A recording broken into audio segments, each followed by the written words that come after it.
From Hollywood, California, we present a new Dr. Christian story called Roughneck, starring the famous Hollywood actor Jean Hersholt, and presented for your pleasure by the Cheesebro Manufacturing Company, owners of the trademark Vaseline, and producers of Vaseline Petroleum Jelly, Vaseline Hair Tonic, and other Vaseline specialties. Looks like a big season in flower and vegetable gardening, and that means women's hands will be doing lots of extra work, and dirty work, too. Housework and gardening won't do those delicate hands much good if they're treated too roughly. Well, there's one way a woman's hands can be helped. When your hands are rough, sore, and blistered after a hard day's housework or gardening, turn to Vaseline Jelly. You'll find that Vaseline Jelly will soothe and ease the discomfort of work-worn hands, protect them against the irritation that may result from exposure to dirt. That's quite right, Mr. Gilmore. I love house cleaning and gardening, and I work so hard at them, my husband thinks I'm crazy.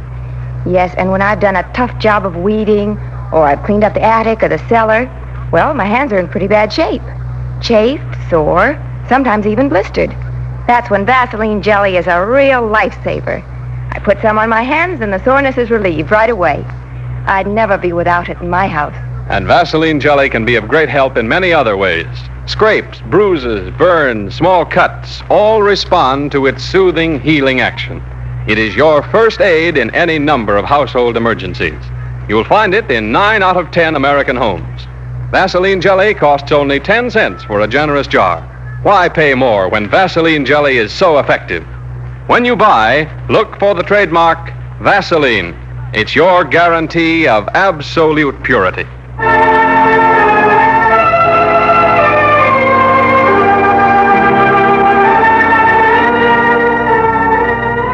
There's the curtain music. The show is about to begin. The name of the play is Roughneck. The star is Jean Hersholt, playing the popular Dr. Christian. The hero of the piece is Jimmy Meadows, aged 14, played by Billy Cook. And the supporting cast includes, of course, Rosemary DeCamp as Judy Price, the doctor's secretary, Joe Kearns as Joseph Meadows, Norman Field as Dr. Anders, Grace Leonard as Miss McFall, Ted Bliss as Mr. Lake, Earl Ross as Sergeant Clemens, and Guy Repp as Sam Brooks. The opening scene is laid in the hospital where Dr. Christian has been called on an emergency case. Judy is asking the hospital nurse, Miss McFall, for details. What's happened, Miss McFall? I just heard that Dr. Christian was called for some sort of a consultation. It's an accident case. They brought him in about an hour ago. Oh, somebody in River's End? No, it's one of the jockeys who was racing out at the county fair. He was thrown from his horse during one of the races. Oh, badly hurt? I think he is. He seems to be paralyzed. Miss Cooper told me they gave him some hypos to deaden the pain. Ah, that's a shame. Who's in there with Dr. Christian? Dr. Anders from Center City. Oh. He was watching the races when it happened. Oh, I think they're coming out now. It looks mighty serious to me, Dr. Christian, and I can't see that an operation will help either. A spinal injury like that and both legs paralyzed? No, I'm convinced this man Meadows will never walk again. Well, Dr. Anders, I wouldn't say never. Of course, cases like his have recovered, but only under ideal conditions. I don't think he has a chance. I'm not so sure. If he had something to fight for, a goal that would make him struggle to use his legs with every ounce of his energy, that plus proper treatment, then Well, 1 chance in 1,000, perhaps. I guess your odds are about right, Dr. Anders, but I think I'll gamble on Meadows. That's up to you. He's your patient. Goodbye, Doctor. Goodbye. And good luck. Thank you, Doctor. Oh, Miss McFall. Yes. Will you look in at the patient in 218? Yes, Doctor. Is that jockey really as bad as Dr. Anders said? Yeah, I'm afraid so, Judy. But we'll see what we can do. Hey, Doc. Doc. Who's that boy? I don't know. Doc, I'm Jimmy Meadows. It's my dad who was hurt. Is he all right now? Is he okay? Well, we're not so sure yet, young man. Gosh, can I go in and see him? I gotta see him. He'll be wondering where I am. We'll all go in and see him now. Right in here. Dad, how do you feel? Hello, son. Gosh, I've been worried. They wouldn't let me come in and see you until now. I had to wait outside. That's all right, son. Well, Doc, what's the verdict? Well, you're going to be laid up for a while. I wouldn't worry about it, though. Why can't I move my legs then? Like hunks of lead. You had a bad fall and you were full of drugs to kill the pain. I'm not paralyzed, Doc. Oh, that can't happen to me. Not now. Just temporarily, Meadows. Gee, Dad, what are we going to do? What about Roughneck and the Memorial Stakes at Arlington next spring? Roughneck? Who's he? That's our horse. The greatest horse I've ever ridden. And I've kicked 2 Derby winners across the finish line. He's got everything. The fight, stamina, and the urge to win. Why, I could... Oh, here now. Don't get excited. You lie back in bed. All right, Doc. There's no use thinking about that big race now. Everything's gonna be okay, Dad. You wait and see. Is Roughneck the horse that suit you, Meadows? Yeah, but Roughneck's a great horse. I've had him entered in the Memorial Stakes for months. Paid all his fees except the last one. That's why I've been racing him in these little merry-go-round tracks like the fairgrounds. I had to make enough for this last entry fee. Well, that's out now. Where do you live? Wherever the ponies are running. We were going to Florida for the racing season. Jimmy, how would you like to live here this winter? And go to school in River's End? Not without Roughneck. Oh, perhaps you could put him up in the empty stable in the barn behind my house. Gee, that'll be swell for Roughneck. Oh, but I don't know about me going to school. I'll have to keep Roughneck in training. Now, look here, son. You can't argue with the doctor that way. You'll have to do what he says while I'm laid up. Okay, Dad, if you say so. But nothing's going to keep me from riding Roughneck in the Memorial Stakes next spring.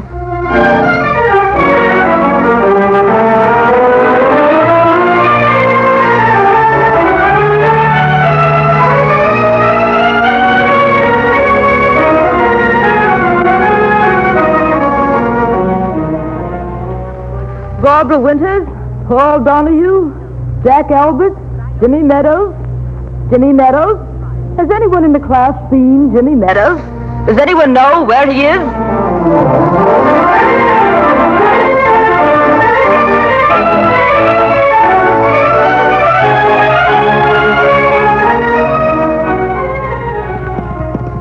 Jimmy! Jimmy! Come back here! There he goes. I thought he'd be racing Roughneck around the fairground track. Young scamp. He's turning around now. That's a beautiful horse. And Jimmy seems to know how to ride him, too. Last night he showed me his apprentice jockey papers. He's pretty proud of him. He's determined to be a jockey like his dad. You haven't said anything about how his father was coming along, Dr. Christian. Not so well? I don't know, Judy. I thought he had a chance, but... He's really pretty hopeless, huh? I suppose so, but somehow I feel he could walk again if he would really make an effort. But he's lost all his hopes now, and, well, he won't fight. I can do only so much. Exercise, massage. But the rest has to come from Meadows himself. It's too bad. Well, here comes Jimmy. Why aren't you in school, young man? Hello, Dr. Christian. Hi, Judy. Come on, don't stall now. You sneaked out of class. Gee, I guess you don't understand. I thought that it was starting to snow, and I just had to run Roughneck before the track I covered up for the winter. Well, don't you see? Roughneck's just got to win the Memorial Stakes for Dad. Oh, you could have exercised him after school. I won't have any more of this, Jimmy. I mean it. The teacher says you're failing in grammar. I know, but honest, Dr. Christian, you can't win races with grammar.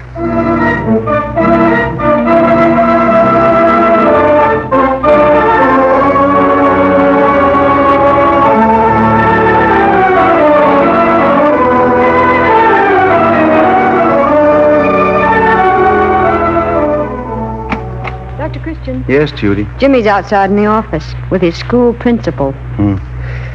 I knew things had been going along too smoothly in the last month. Better send them in. Come right in, Mr. Lake. I wonder what it is this time. Don't you try to get away, young man.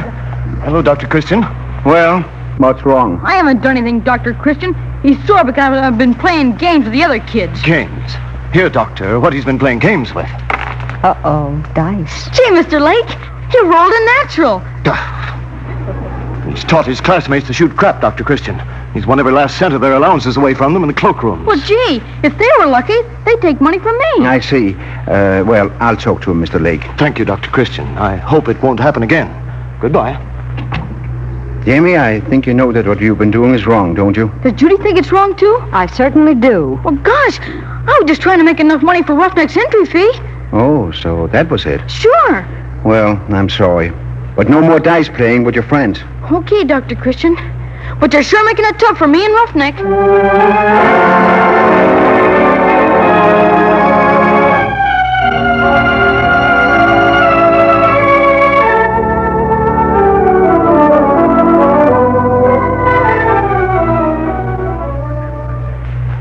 Meadows, I want to try something new. I want to teach you to walk. What's the use, Doc? I haven't a chance. I think you have. And I'll show you what I have for you. What is that contraption, anyway? It's a giant baby walker. I don't get it. Well, you've seen kiddie cars that little babies learn to walk in, haven't you? It's the same idea, only a man-sized one. You mean I get in that go-kart and try to push it around? That's it, Meadows. Now, let's get you in it and see what you can do. Okay. Help me with my legs. I can't move them. All right. Get a hold here with your hands. Yeah. These bars go under your arms. See? Like that? This is the craziest thing I ever heard of. There. Am I in this right now? Yes. Now, come on. Try to make it go with your legs. I'm trying. I'm trying, but I can't. Come on, man.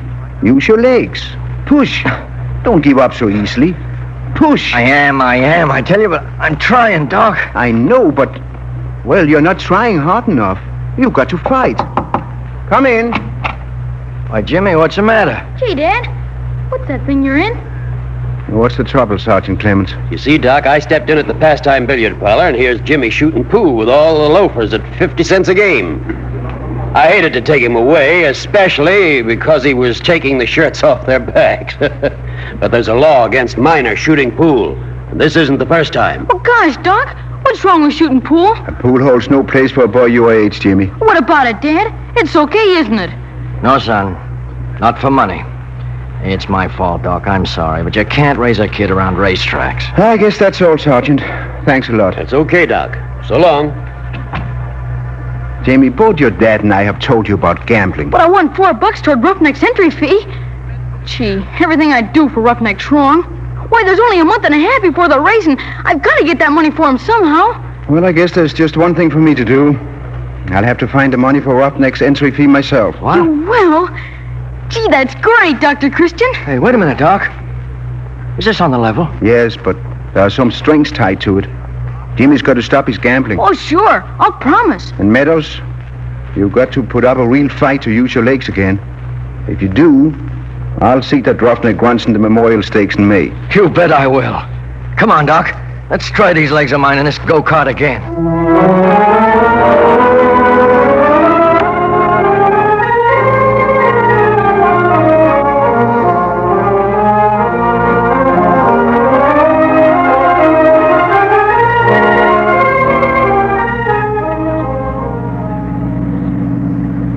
Gee, it was wonderful, Doc. The way you got Dad to make his legs work again. Do you think he has a chance to walk now? Yes, I think he has a good chance. Boy, that's swell. Oh, but how about the dough for Roughneck? How are you going to get that? Well, I'm going to see Sam Brooks at the Farmers Bank and Trust Company. Maybe he'll lend it to me. I don't know. How about taking me with you? Well, all right, Jimmy. We'll both go in and talk to Sam Brooks. I guess I'll need all the help I can get. Well, Dr. Christian, what is it this time? Sam, I want $1,500 to get a horse named Roughneck in the Memorial Stakes. $1,000 for the entry fee and $500 for expenses. Holy mackerel. Sam, meet Jimmy Meadows. Huh? His dad's been crippled in the hospital since last fall. You remember that race at the county fair? Oh, yes. Glad to know you, Jimmy. I'm sure glad to know you, Mr. Brooks. I think if his dad saw his horse run in the big race, it would help him to walk again. Now, Doctor, you know I can't give you that money. And for a racehorse? Well, my stockholders would think I'd gone stark, staring mad. No, I definitely have to have security. What security, Dr. Christian? Well, Jimmy, security is something that's worth $1,500. No, twice that. 3 times that much. I own half of Roughneck, and he's worth plenty. How would that be for security? I'm afraid Mr. Brooks wouldn't consider half of Roughneck good security, Jimmy. Well, why not? The purse for the Memorial Stakes is $30,000. Well, gee, Mr. Brooks, you get 10-1 for your money. Have you got anything in your bank that pays 10-1? Have you? No, but I can't consider it, young man. Oh, now, wait a minute, Mr. Brooks. Don't be hasty. How would you have liked to bought stock in the Ford Motor Company when it was just starting? Or Standard Oil and Rockefeller were starting it? Well, I liked it very much, Well, but... think of the people who are kicking themselves because they didn't go in with Mr. Ford or Mr. Rockefeller. And the same with Man of War. Why, that horse earned $1 million. Hold down a minute, not so fast. Oh, you wouldn't turn down Mr. Rockefeller or Mr. Ford, would you? Of course not. And you can't turn down Roughneck, Mr. Brooks. It'd be a big mistake. You'd be sorry the rest of your life. You'd be saying, oh, if I only had that chance again, I'd lend that money to Dr. Christian so fast that his pipe would fall out of his mouth. Now, how about that dough, Mr. Brooks? No, I'm sorry, Jimmy. I can't lend it to you. Oh, then how about buying just a small interest in Roughneck? No, I'm afraid not. Wait a minute, Sam. Maybe Jimmy has an idea there. Oh, he could split his half of Roughneck into small shares at $1 apiece and sell them that way. That's not a lot of money, and it wouldn't be a bad investment. Roughneck's a good horse. Well, it might work. What's George would? And we could run Roughneck as the River's End entry in the Memorial Stakes. The River's End entry. You know, I think you've got something there. It would be nice publicity for the town. Yeah. I wouldn't be surprised if the men right in the commercial club would take a couple of hundred shares or so. I'll talk to them about it at the lunch tomorrow. How about letting me talk to him, too? Well, I don't know. I'm a good salesman, Mr. Brooks. You certainly are. You never thought I'd get mixed up with a racehorse, but look at me now.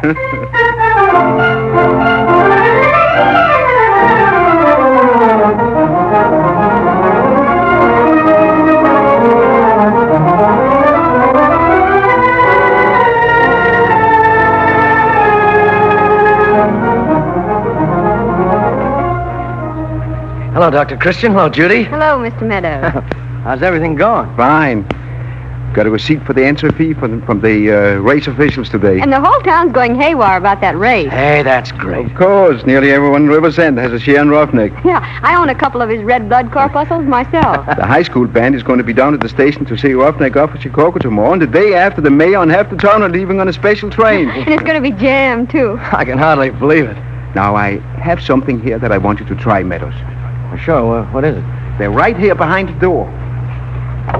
Kept them as a sort of a surprise. Look. Crutches. Oh, golly, Doc, I don't know. I'm pretty shaky yet. But if you say so... Well, it won't hurt to try. Give me a hand, Judy. That's it. Here now. Get them under your arms. Yeah, okay, Doc, I'll try. That's it. Now, wait, I'll help you up now. Brace yourself. I am. Now, walk toward me. Take it easy. And be careful. Gosh. That's it. Careful. Hey, Doc, catch me. I'm falling, Doc. Catch me. I've got you. You're all right. Here, let me help you get him back on the bed. All right, Judy. Come in. Hi, everyone. How are you, Dad? I'm fine, son. Oh, how's Roughneck? That's what I come here to see Dad about. I've just been giving him a workout, and there's something wrong with him. He isn't running right. Oh, what's the matter? I don't know. Oh, doggone it. I ought to be out there training him, watching every workout. Well, I know Roughneck better than I know myself. Well, Harry Atherby's been helping, Jimmy tells me. Yeah. Who's Harry Atherby? Well, he used to be an expert at training trotting horses. Trotting horses? You mean a man who trained trotters is working on Roughneck? Why, he'll ruin that horse. Oh, I don't know. Of course he will. Why, I never heard anything like it. Hey, Doc, you've got to let me go to Chicago with Roughneck. It wouldn't help, Meadows. What good could you do flat on your back? I'd hoped the crutches would help, but... Then give me those crutches. I'll try again. I'll get to that race if I have to crawl there.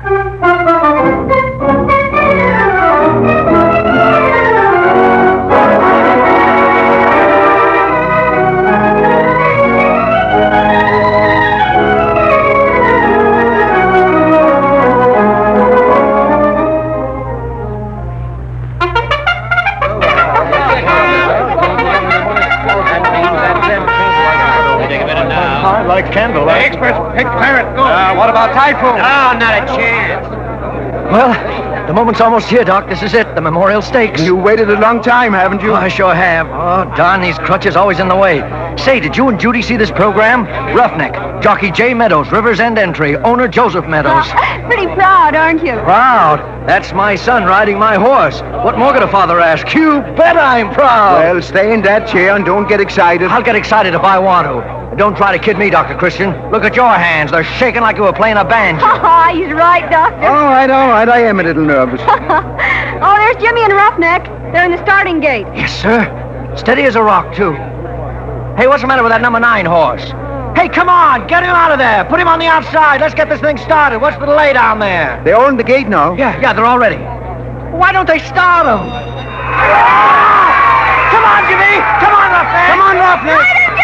Come on! And at the half, it's still Candlelight, the favorite, leading by 2 lengths. George is second. Pirate Gold and Ice Fire fighting neck and neck for third. Behind them is Typhoon, Diplomatic, Corsair, and Roughneck. Now Typhoon is coming up. It's Candlelight by a length, Georgia by a head, then Typhoon is third by a neck. As they go into the turn, Pirate Gold is fading, and Diplomatic is coming fast.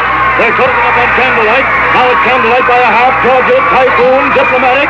And here comes Roughneck. Look, here he comes. Come on, boy. Come on, Roughneck. You can cross those hay burners. He's the third place now. Hurry, Jimmy, hurry. Look out, Jimmy. Look out, boy. They're clouding you. Don't let them box you, Jimmy. Come on. Give Roughneck his head. He'll bring you in. Come on, Roughneck. Going around them. And Roughneck is moving ahead. Look at Candlelight. Come on, Jimmy. That's a boy. He's passing Candlelight. He's ahead.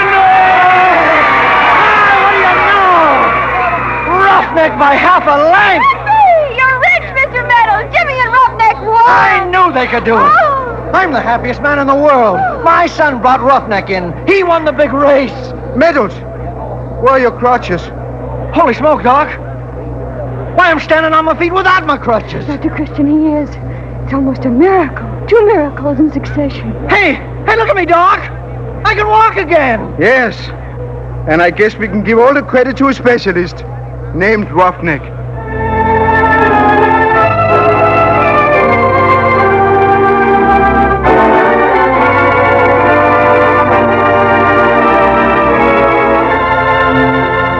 And the curtain comes down on another story of River's End and our good Dr. Christian.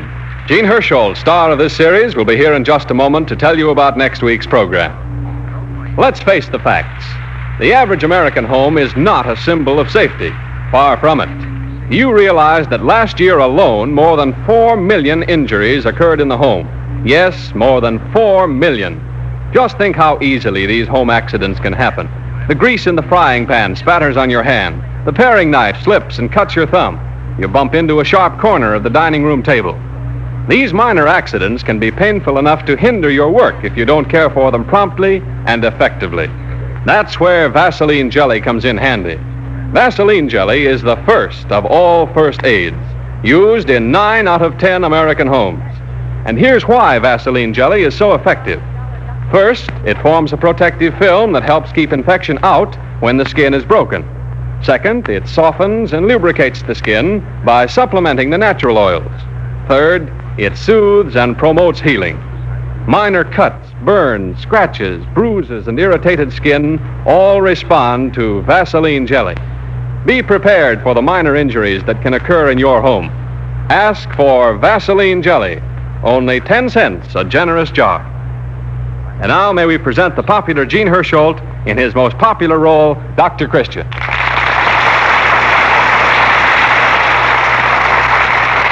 Well, what happens next week, Mr. Hersholt? Well, one thing that happens is that we broadcast next week from New York, where my wife and I are going to spend a few weeks. And, of course, you're going to see the World's Fair. Naturally. Also, I am going to attend the Denmark Day celebration June 5th at the fairgrounds. Oh, that's swell. But what kind of story have you chosen for your broadcast from New York next week? It's called Benson's Inventions, and it concerns a young man in our village who is full of ideas. I think you'll enjoy meeting Buzz Benson, and I know that you'll all get a laugh out of his story. So until next Wednesday evening, when we greet you from New York, I'll say good night. The Courageous Dr. Christian is a new RKO picture starring Jean Hersholt and based on this radio series. Be sure to see it at your local theater. This is Arthur Gilmore adding a good night for the makers of Vaseline Preparation.